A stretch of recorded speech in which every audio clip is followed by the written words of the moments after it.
또 너희는 기도할 때에 외식하는 자와 같이 하지 말라. 그들은 사람에게 보이려고 회당과 큰 거리 어귀에 서서 기도하기를 좋아하느니라. 내가 진실로 너희에게 이르노니 그들은 자기 상을 이미 받았느니라. 너는 기도할 때에 내 골방에 들어가 문을 닫고 은밀한 중에 계신 내 아버지께 기도하라. 은밀한 중에 보시는 내 아버지께서 갚으시리라. 또 기도할 때에 이방인과 같이 중언부언하지 말라. 그들은 말을 많이 하여야 들으실 줄 생각하느니라. 그러므로 그들을 본받지 말라. 구하기 전에 너희에게 있어야 할 것을 하나님 너희 아버지께서 아시느니라. 그러므로 너희는 이렇게 기도하라. 하늘에 계신 우리 아버지여, 이름이 거룩히 여김을 받으시오며 나라가 임하시오며 뜻이 하늘에서 이루어진 것 같이 땅에서도 이루어지이다. 오늘 우리에게 일용할 양식을 주시옵고 우리가 우리에게 죄 지은 자를 사하여 준 것 같이 우리 죄를 사하여 주시옵고 우리를 시험에 들게 하지 마시옵고 다만 악에서 구하시옵소서. 나라와 권세와 영광이 아버지께 영원히 있사옵나이다. 아멘.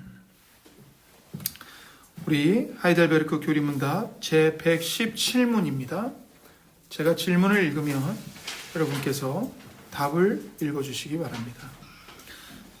제117문, 하나님이 받아들이고 들으시는 기도의 필수 조건은 무엇입니까?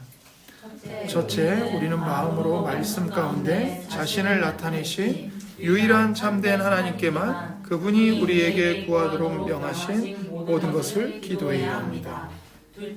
그분의 신적인 존엄한 임재 앞에 우리 자신을 매우 겸손하게 하기 위해 우리의 필요와 비참을 바르고 철저하게 알아야 합니다. 셋째, 하나님이 말씀에서 우리에게 약속하신 것처럼 우리가 기도할 자격이 없음에도 불구하고 하나님이 우리 주 그리스도로 말미암아 우리의 기도를 분명히 들으신다는 사실을 확실히 알아야 합니다. 아멘. 우리는 지난 시간에 하나님이 받아들이시고 들으시는 기도의 필수 조건이 무엇인지를 살펴보았습니다. 이 시간에는 그렇다면 정반대로 하나님이 받지 않으시는 기도는 무엇인가, 이것을 성경을 통해 배우고자 합니다. 우리가 마태복음 6장을 읽었는데요, 본문에서 예수님은 하나님이 받지 않으시는 기도에 대해서 가르치셨습니다. 첫 번째, 하나님께서는 사람들에게 보이려고 회당과 큰 길거리 어귀에서 하는 기도를 받지 않으십니다. 마태복음 6장 5절에 나와 있죠. 또 너희는 기도할 때에 외식하는 자와 같이 하지 말라. 그들은 사람에게 보이려고 회당과 큰 거리 어귀에 서서 기도하기를 좋아하느니라. 내가 진실로 너희에게 이르노니 그들은 자기 상을 이미 받았느니라. 너는 기도할 때에 5절만. 이런 기도는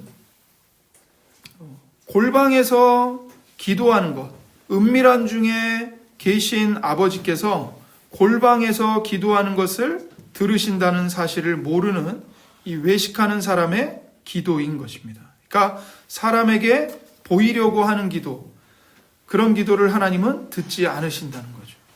그래서 신자의 참된 기도는 영원히 어디에나 계시고 모든 것을 하나님이 알고 계신다는 것을 믿으며 드리는 기도입니다. 그래서 하나님의 전지하심, 하나님의 편재, 하나님이 어디에나 계신다. 이 하나님의 전능하심과 하나님의 영원한 속성을 알고서 기도를 해야 돼요. 이것들을 생각하지 않은 채 그저 사람들에게 보이기 위해서, 다른 사람이 들으라고 하는 기도는 하나님이 듣지 않으시는 잘못된 기도입니다. 두 번째로, 이방인처럼 중언부언하며 드리는 기도입니다. 7절에 나오죠.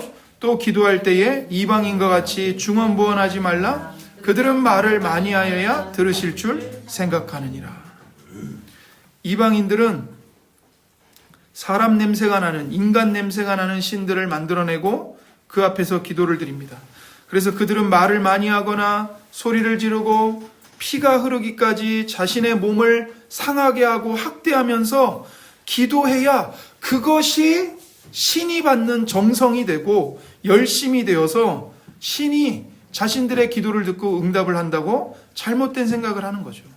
그러니까 그들은 신의 감동을 끌어내기 위해서 신을 자극해야 된다고 생각을 하는 겁니다.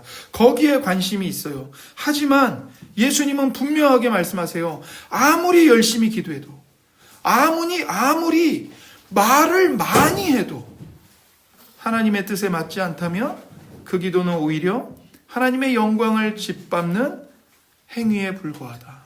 그걸 이야기하는 겁니다. 그러니까 이방인들은 말을 많이 하는 게 신에게 바치는 정성이고 자신들의 공로라고 생각을 해요. 그래야 기도를 듣는다고 생각을 하는 거죠. 그러나 예수님은 그렇지 않다는 거예요. 그렇지 않다는 거예요. 중언부언하지 말라는 거예요. 또 이제 성경에 보면 그 엘리야와 영적인 대결을 벌였던 이 바알 숭배자들의 잘못된 기도가 나옵니다. 엘리야는 바알과 아세라 선지자 850명을 갈멜산으로 불렀습니다. 그리고 둘 중 누가 섬기는 신이 정말 제물 위에 불을 내리는 진짜 신인가 밝혀보자 대결을 벌였죠. 바알의 선지자들이 먼저 기도를 합니다.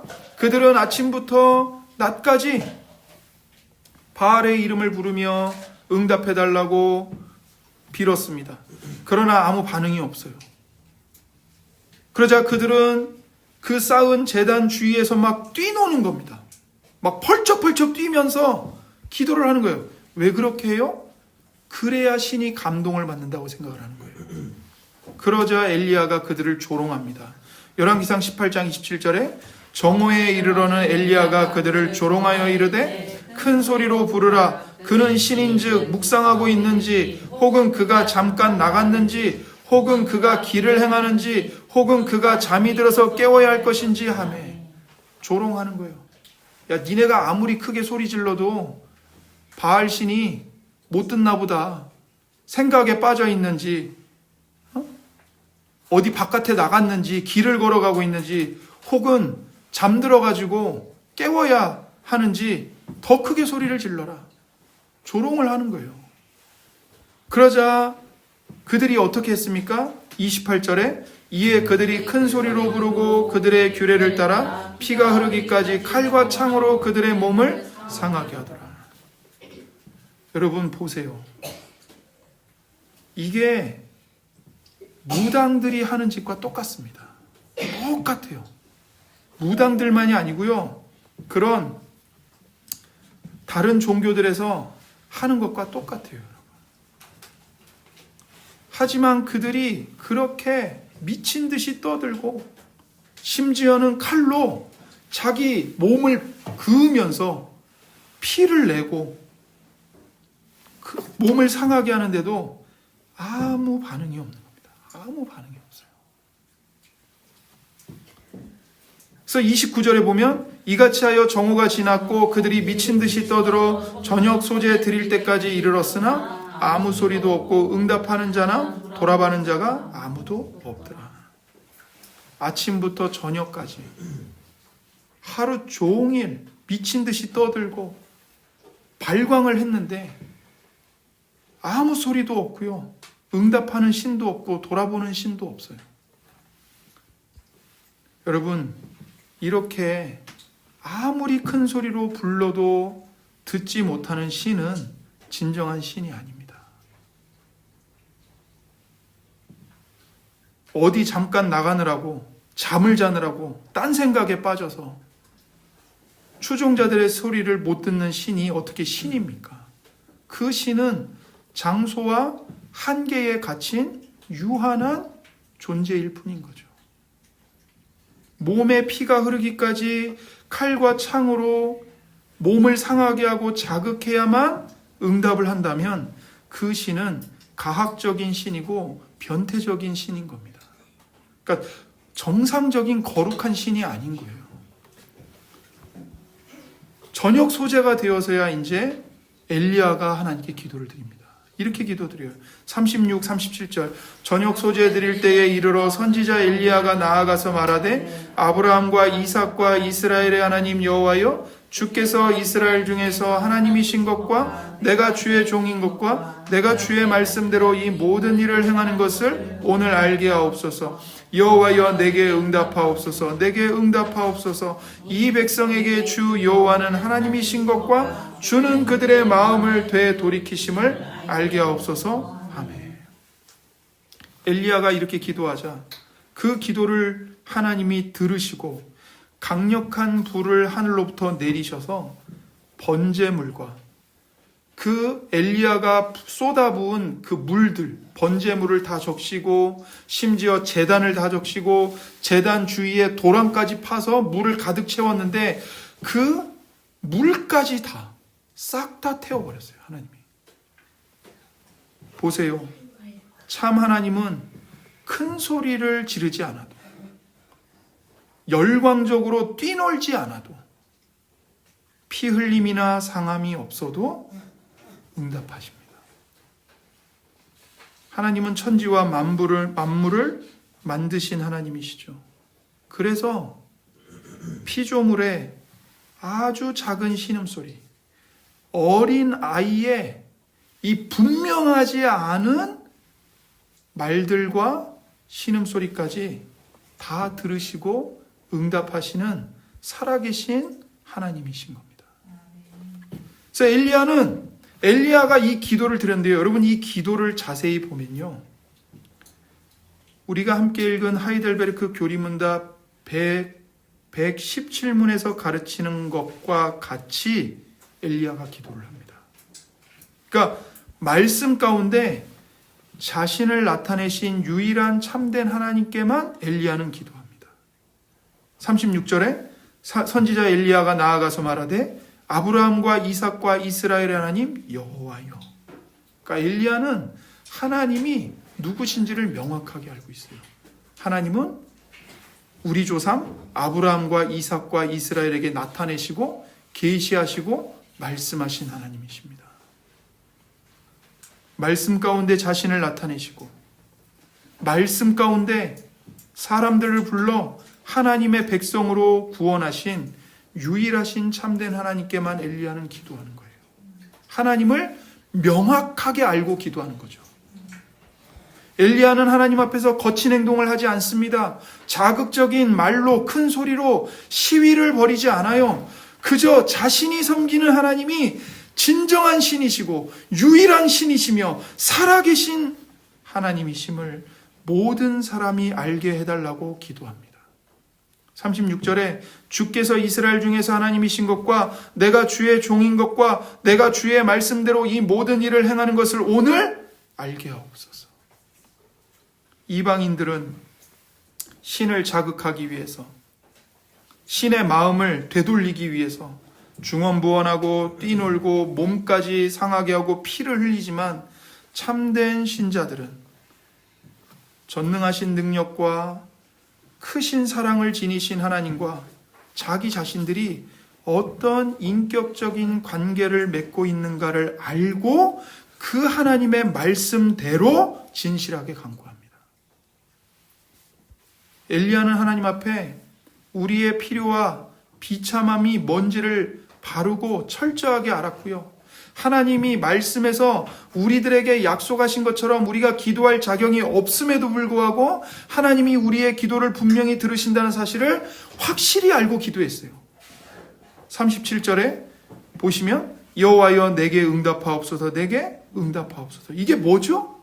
하나님이 응답하실지 안 하실지 몰라서 이렇게 기도하는 건가요? 그게 아니죠. 하나님이 분명하게 자신의 기도를 들으시고 응답하신다는 것을 확신하고 있기 때문에 내게 응답하옵소서, 내게 응답하옵소서 2번이나 반복해서 간구를 하는 거예요. 믿지 못해서가 아니라 하나님이 기도를 들으신다는 사실을 확실하고 철저하게 알고 있기 때문에 이렇게 기도하는 거예요. 37절도 보세요. 이 백성에게 주 여호와는 하나님이신 것과 주는 그들의 마음을 되돌이키심을 알게 하옵소서. 엘리야는 지금 이스라엘 백성들에게 뭐가 가장 필요하고 그들이 처한 비참함이 뭔지를 바르고 철저하게 알고 있습니다.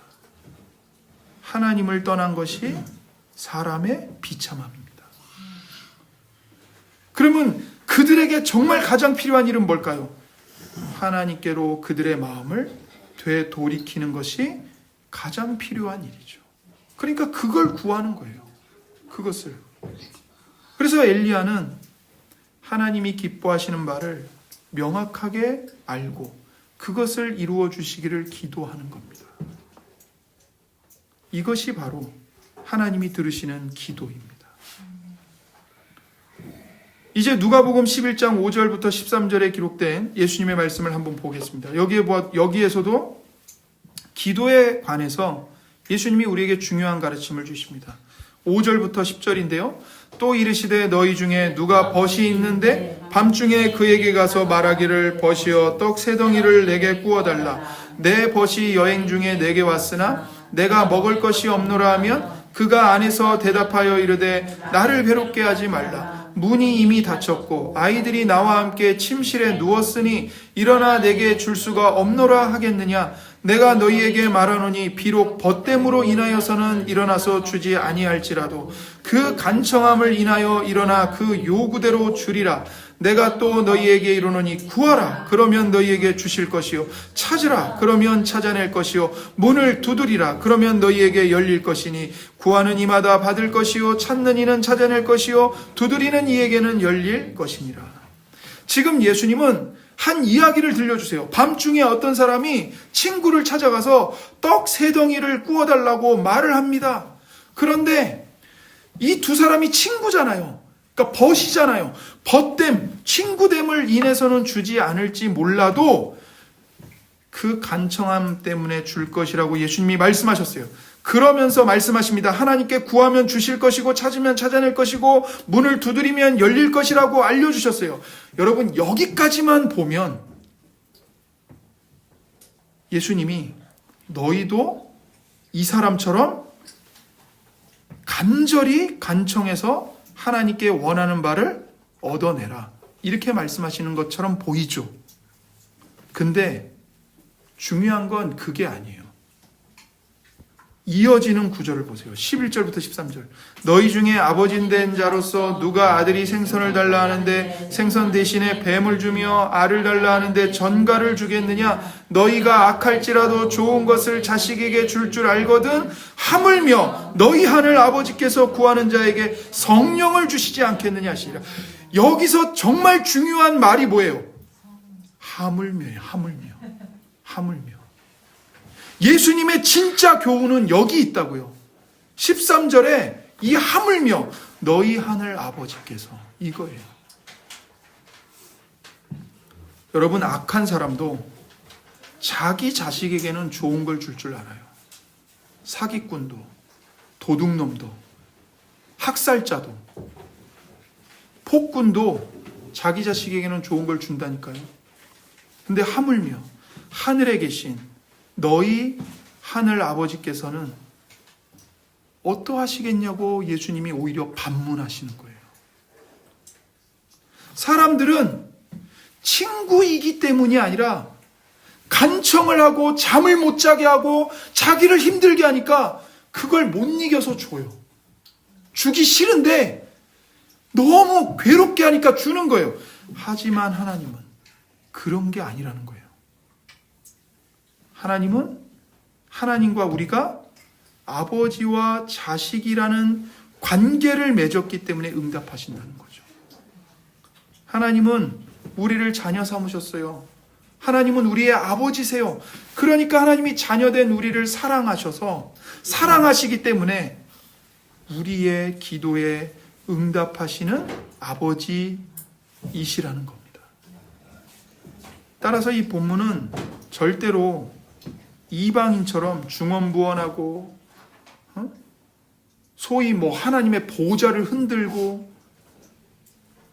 그렇게 간청하는 기도를 지지하는 말씀이 아니고 정말 핵심은 뭐냐면 하나님과 너희들의 관계가 어떤 관계인지를 깊이 생각하라 이거예요. 하나님은 너희의 아버지이시고 너희들은 하나님의 자녀들이다. 하나님이 그 자녀된 관계 때문에 하나님은 너희의 기도를 들으시고 가장 좋은 것을 주신단다. 그거라고요. 그러니까 기도에서 중요한 건 뭐예요? 인간의 지치지 않는 끈기. 누가 목소리가 더 큰가? 누가 알아들을 수 없는 말로 열광하면서 기도하는가? 그게 아니라고요. 여러분, 방언 기도가 분명 은사인 건 맞아요. 그런데 우리가 깊이 생각해야 될 게 뭐냐면요.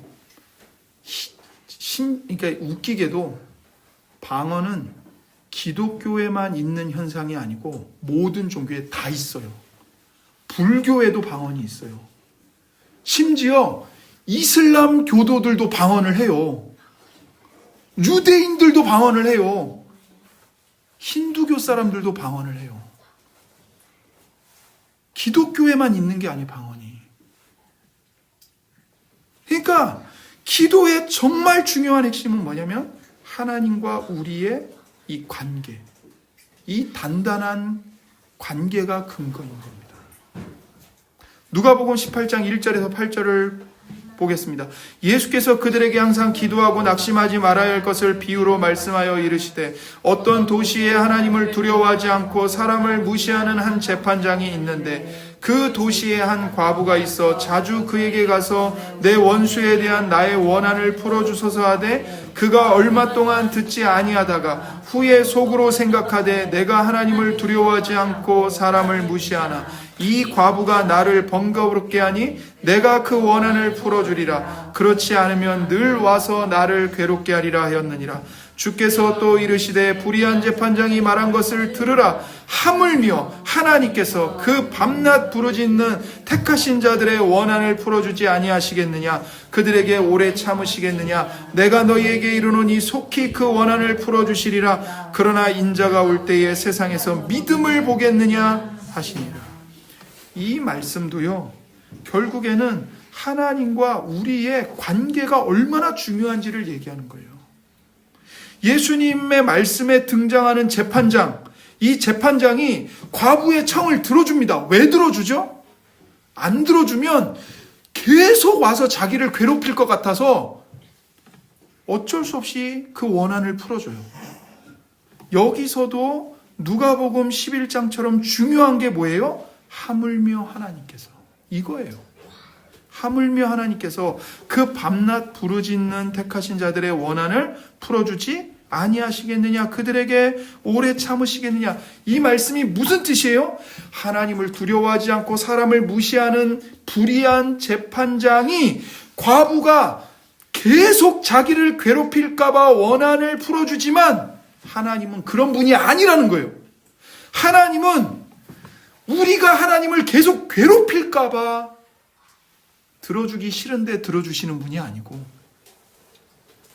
부르짖는 자들이 하나님이 사랑으로 택하신 자녀들이기 때문에 그 원한을 속히 풀어주신다는 겁니다.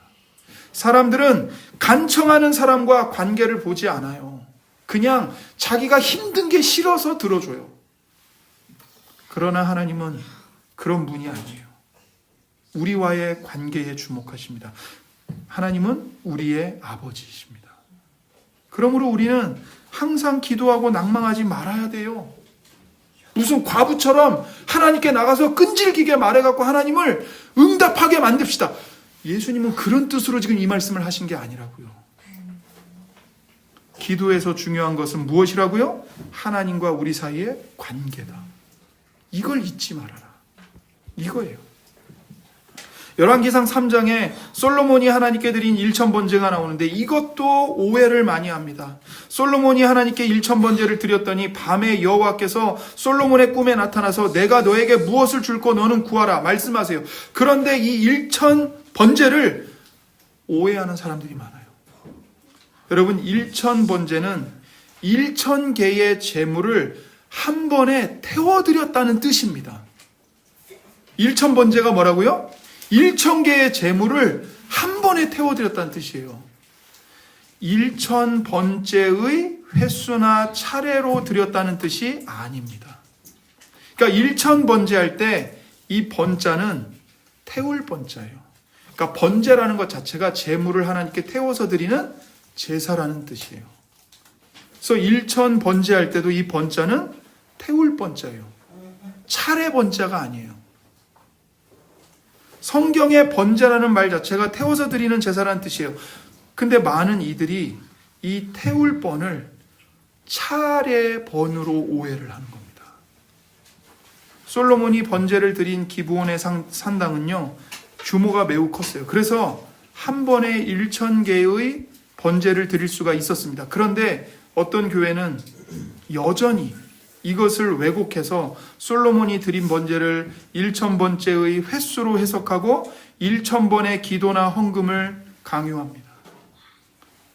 어려운 일이 있거나 중요한 일이 있을 때 그런 일들을 앞두는 성도들에게 1,000번의 헌금과 기도를 드리면 응답이 있을 거라고 부추긴단 말이에요.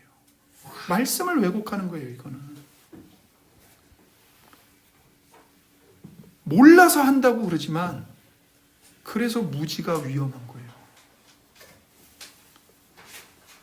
여러분, 1,000번의 횟수든 3,000번의 횟수든 간에요, 횟수를 통해서 기도 응답을 받아내는 것은 기독교의 기도가 아니라 마태복음 6장에서 예수님이 책망하신 이방인들의 기도입니다. 기독교의 기도는 기도하는 자의 끈기, 인내, 강청, 정성, 공로, 그것이 아니고 기도를 들으시는 하나님이 어떤 분이신가, 우리와 하나님과의 관계가 무엇인가, 이것을 아는 데에 핵심이 있는 겁니다. 그래서 하나님과 바른 관계를 맺기 위해 우리는 반드시 예수 그리스도를 알아야 합니다. 하나님은 거룩하십니다. 하나님을 보고 살 자가 없고요, 죄악으로 얼룩진 사람이 하나님께 나아갈 수가 없습니다. 그런데 우리가 어떻게 하나님 앞에 나아갈 수 있죠? 예수님의 피를 힘입어 나아갈 수 있는 겁니다. 히브리서 10장 19절 20절 그러므로 형제들아 우리가 예수의 피를 힘입어 성소에 들어갈 담력을 얻었나니 그 길은 우리를 위하여 휘장 가운데로 열어놓으신 새로운 살 길이요 휘장은 곧 그의 육체니라. 예수님이 휘장과 같은 자신의 몸을 찢으시고 피를 뿌리셨다고요. 그래서 예수님의 피를 힘입어서 우리가 하나님 앞에 나아가요. 그 하나님 앞에 나아가는 보좌는 더 이상 우리의 죄를 심판하는 보좌가 아니에요. 도리어 은혜를 베푸시는 은혜의 보좌예요. 그래서 우리는 예수님의 피를 힘입어 은혜의 보좌 앞에 담대히 나아갈 수 있습니다. 히브리서 4장 16절 그러므로 우리는 긍휼하심을 받고 때를 따라 돕는 은혜를 얻기 위하여 은혜의 보좌 앞에 담대히 나아갈 것이니라. 그러니까 여러분이 하나님 앞에 나가는 건 심판의 보좌로 나가는 게 아니에요. 여러분은 검사 앞에 나가는 게 아니에요. 여러분은 재판관 앞에 나가는 게 아니에요. 은혜를 얻기 위해서 은혜의 보좌 앞에 나가는 거예요. 예수님이 승천하셨어요. 승천하신 예수님은 하나님 앞에서 우리의 죄를 날마다 변호하십니다. 승천이 왜 중요하냐면 그리스도께서 아버지 앞에서 우리의 대언자는 뭐냐면 변호인이란 뜻이에요. 변호인이 되셔요. 그래서 예수님의 승천이 중요해요. 요한일서 2장 1절 나의 자녀들아 내가 이것을 너희에게 쓰면 너희로 죄를 범하지 않게 하려 함이라. 만일 누가 죄를 범하여도 아버지 앞에서 우리에게 대언자가 있으니 곧 의로우신 예수 그리스도시라. 이 대언자가 변호인이에요. 여러분, 재판을 받으러 갈 때 나를 변호해 줄 변호인이 있다는 게 얼마나 든든합니까? 정말 든든한 일이에요. 변호인이 없이 재판장을 가는 건 정말 두렵기도 하고 힘든 일이에요. 예수님의 이런 중보사역이, 예수님이 이런 변호가 예수님의 완벽한 속죄 희생에 근거한 것입니다. 예수님의 완벽한 속죄 희생 때문에 예수님이 우리의 대제사장이 되시고 우리를 변호해 주세요. 구약시대에 드리던 성전 제사를 봐도요, 가장 먼저 성전 뜰에 들어가면 뭐가 있어요? 놋제단이 있죠. 그 놋제단에서 짐승을 잡아 죽이고 태웁니다. 그리고 이 번제단, 놋제단에서 취한 불붙은 숯을 가지고 성소에 들어가서 금으로 만든 분향단에서 향을 피우는 거예요. 이게 굉장히 중요해요. 우리가 출애굽기 강해를 들을 때 이 의미를 받잖아요. 제단에서 희생되는 짐승은 뭘 상징해요? 예수 그리스도의 핏뿌림, 속죄를 상징하는 거예요. 그리고 성소에 들어가서 제사장이 금 분향단에서 향을 피우는데 이 향은 뭘 상징하죠? 예수 그리스도의 중보를 상징하는 거예요. 그래서 중보는 오직 속죄의 희생에만 근거하는 겁니다.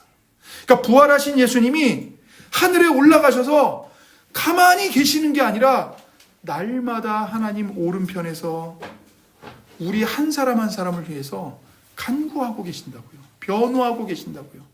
그래서 어느 누구도 우리를 정죄할 수 없습니다. 로마서 8장 34절을 보세요. 누가 정죄하리요? 죽으실 뿐 아니라 다시 살아나신 이는 그리스도 예수시니 그는 하나님 우편에 계신 자요 우리를 위하여 간구하시는 자시니라. 그리스도의 희생과 중보로 말미암아 아무도 우리를 정죄하지 못합니다. 정죄할 수 없습니다. 그리스도는 영원히 살아계시고 항상 살아계셔서 그리스도를 힘입어 하나님께 나아가는 자들을 위해 끊임없이 간구하십니다. 히브리서 7장 23절 25절 제사장 된 그들의 수요가 많은 것은 죽음으로 말미암아 항상 잊지 못함이로되 예수는 영원히 계심으로 그 제사장 직분도 갈리지 아니하느니라. 그러므로 자기를 힘입어 하나님께 나아가는 자들을 온전히 구원하실 수 있으니 이는 그가 항상 살아계셔서 그들을 위하여 간구하심이라. 이렇습니다. 그러니까 항상 살아계시기 때문에 항상 우리가 예수님의 중보와 변호를 힘입어 하나님과 동행할 수 있는 겁니다. 요한복음 17장은 예수님이 우리를 위해 실제로 이 땅에서 어떤 내용으로 기도하셨는지를 보여줍니다. 우선 요한복음 17장 11절을 보세요. 거룩하신 아버지여 내게 주신 아버지의 이름으로 그들을 보존하사 우리와 같이 그들도 하나가 되게 하옵소서. 우리가 하나님과 하나가 되고 하나님 안에서 성도들과 지체들과 하나가 되는 것과 하나님의 이름으로 우리를 보존해 주시기를 간구하셨습니다.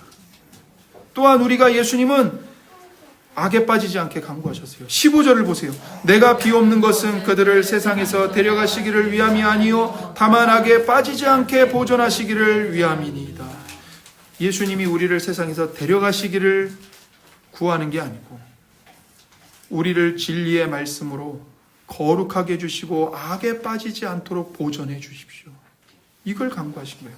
17절도 보세요. 그들을 진리로 거룩하게 하옵소서. 아버지의 말씀은 진리니이다. 여러분, 이런 예수님의 기도를 우리가 본받아야 합니다. 우리는 기도할 때 얼마나 우리 자신의 영광, 이 땅의 이익으로 기울어지는지 모릅니다. 하지만 예수 그리스도는 죽음과 중보로 우리가 하나님께 받아들여지게 하셨고 나아갈 수 있게 하셨고 우리의 삶과 기도를 거룩하게 하십니다. 영원하고 광대하신 예수 그리스도께서는 우리를 위해 죽으셨을 뿐만 아니라 앞으로도 영원히 우리를 위해 중보해 주십니다. 우리가 스스로 삶을 살아가는 듯 해도 사실 우리는요 예수 그리스도의 사역과 중보하심으로 살아가고 있는 거예요. 우리의 열심과 기도와 일 이전에 그리스도의 열심과 기도와 그분이 행하신 일이 있다는 사실을 우리는 명심해야 합니다. 그리스도의 존재와 사랑과 사역이 없다면 우리는 기도할 수 없고요. 존재할 수도 없어요. 은혜 위에 은혜일 뿐입니다. 예수 그리스도에 관한 지식으로 기도를 한다는 것은 이렇게 우리를 향한 그리스도의 죽음과 중보에 의지하여 기도한다는 의미입니다. 이제 마지막으로 성령 하나님에 관해서도 우리는 알아야 돼요. 그러면 우리의 기도가 더욱더 풍성해집니다. 성령 하나님은 그리스도가 이루신 구원을 우리에게 가져다 주시고 적용해 주시고 완성하시는 일을 합니다. 우리의 되적 마귀는 우는 사자같이 두루다니면서 삼킬 자를 찾아요. 하지만 성령 하나님은 우리가 근신하여 깨어있게 하십니다. 또한 그리스도가 이루신 구원의 가치를 알고 그 가치를 위해 살아가는 성숙한 신자가 되도록 인도하고 보호하십니다. 이런 성령 하나님의 중보 사역이 있기 때문에 우리는 신자로서의 삶을 유지하며 성장해 가는 거예요. 성령 하나님이 우리를 위해 하는 사역을 보면 요한복음 16장 8절에 그가 와서 죄에 대하여 의에 대하여 심판에 대하여 세상을 책망하시리라. 성령 하나님이 죄에 대해 설교하시고 의에 대해 설교하시고 심판에 대해서 설교하시면서 책망하신다고요. 그러니까 우리가 자신의 죄를 깨닫는 것은 내가 다른 사람들보다 더 도덕성이 민감하기 때문에 깨닫는 게 아니고 우리 안에 거하시는 성령께서 죄에 대하여 책망하시기 때문에 깨닫는 겁니다. 이런 일을 하세요, 성령님이. 요한복음 14장 26절 보혜사 곧 아버지께서 내 이름으로 보내실 성령 그가 너희에게 모든 것을 가르치고 내가 너희에게 말한 모든 것을 생각나게 하리라. 성령님이 보혜사로 우리를 도우시는 분으로 우리의 상담가로 우리의 인도자로 우리의 교사로 계셔서 성령께서 우리에게 모든 것을 가르쳐 주신대요. 예수님이 우리에게 말한 모든 것을 생각나게 하신대요. 요한복음 15장 26절 내가 아버지께로부터 너희에게 보낼 보혜사 곧 아버지께로부터 나오시는 진리의 성령이 오실 때에 그가 나를 증언하실 것이요. 우리 안에 계시는 성령님이 어떤 일을 하세요? 우리에게 항상 예수님을 증언하십니다. 예수님에 대해서 말씀해 주십니다. 예수님을 바라보게 하십니다.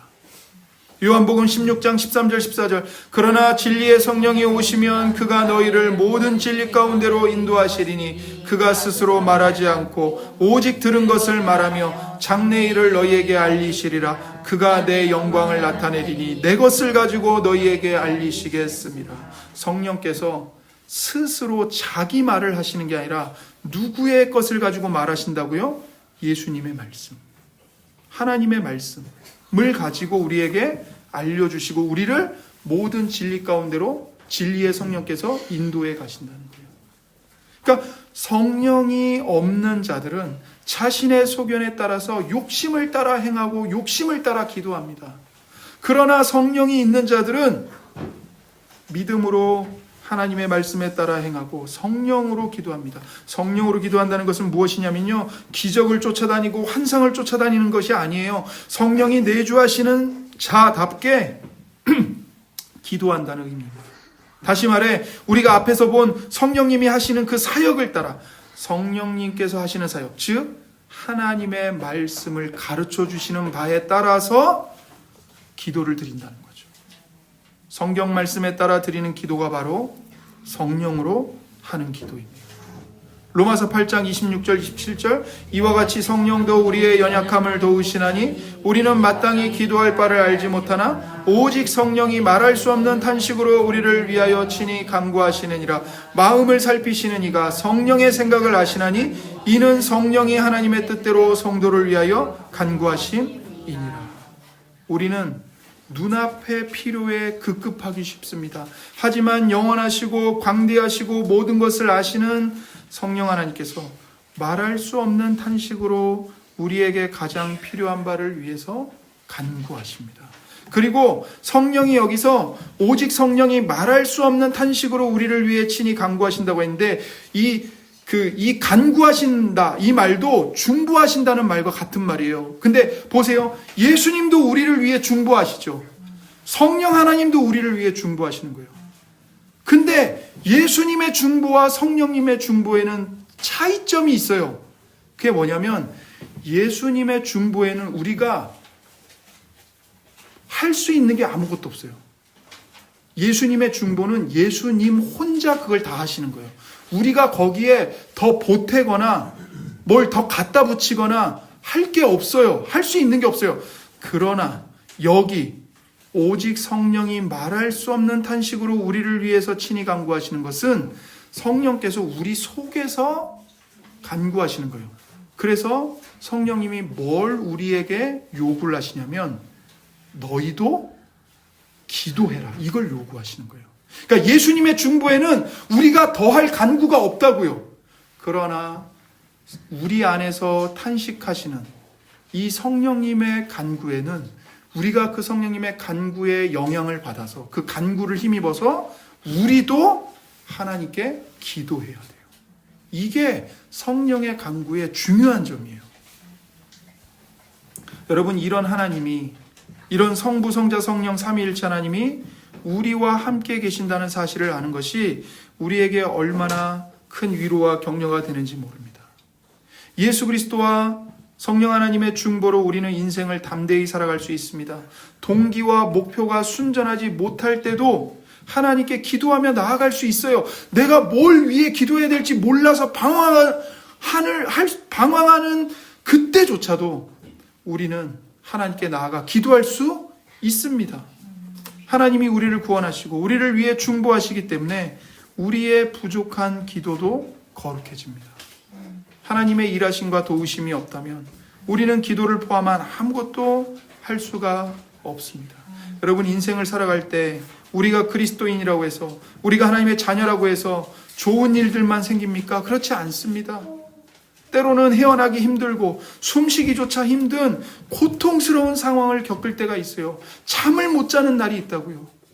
그때 우리를 중보하시는 예수 그리스도, 또 성령 하나님을 깊이 생각하고 의존해야 합니다. 하나님은 우리가 우리 자신을 포기하는 그때도 우리를 포기하지 않으십니다. 우리는 불변하시고 영원하시고 광대하신 예수 그리스도와 성령 하나님이 우리를 위해 기도하신다는 사실을 잊지 말아야 합니다. 우리는 절대로 우리 자신의 열심이나 의지나 기도로 살아가는 것이 아니라 하나님의 열심과 하나님의 의지와 예수 그리스도와 성령 하나님의 중보에 의지하여 살아가는 존재들입니다. 이것을 항상 기억하시고 이번 한 주를 살아가시기 바랍니다. 기도하겠습니다. 하나님 아버지, 감사합니다. 오늘 이 시간 하나님의 말씀을 통해서 하나님께서 받지 않으시는 잘못된 기도가 무엇인지를 우리가 배웠습니다. 하나님, 사람들에게 보이기 위해 기도하지 말게 하시고, 또 우리가 말을 많이 해야 우리가 어떤 정말 특별한 열심이나 공로를 바쳐야지만 하나님이 기도를 들으신다고 잘못된 생각을 하지 않도록 하나님의 말씀으로 우리 마음을 밝히 비추어 주시옵소서. 하나님께서 우리의 아버지가 되시고 예수님이 우리를 위해 피 흘려 모든 죄를 대속하셨고 성령 하나님이 우리를 하나님의 자녀로 거듭나게 하셨으니 예수님과 성령님의 중보를 힘입어 하나님이 우리의 아버지가 되시니 우리가 아무리 작은 소리로 신음하고 탄식하고 때로는 분명치 못한 말로 잘못된 동기로 기도할 때가 있다 할지라도 하나님께서는 우리의 신음소리까지 들으시고 가장 좋은 것을 주신다는 이 약속을 신뢰할 수 있도록 인도해 주옵소서. 그리하여 기도 생활에 게을러지는 것이 아니라 더 우리의 마음이 하나님 앞에 진실하게 하시고 또 간절하게 하시고 예수님의 중보를 힘입어 날마다 하나님 은혜의 보좌 앞에 나아가 하나님과 교통하는 우리 복된 자녀들로 살아갈 수 있도록 인도하여 주옵소서. 감사하며 우리 구주 예수 그리스도의 이름으로 기도드립니다. 아멘.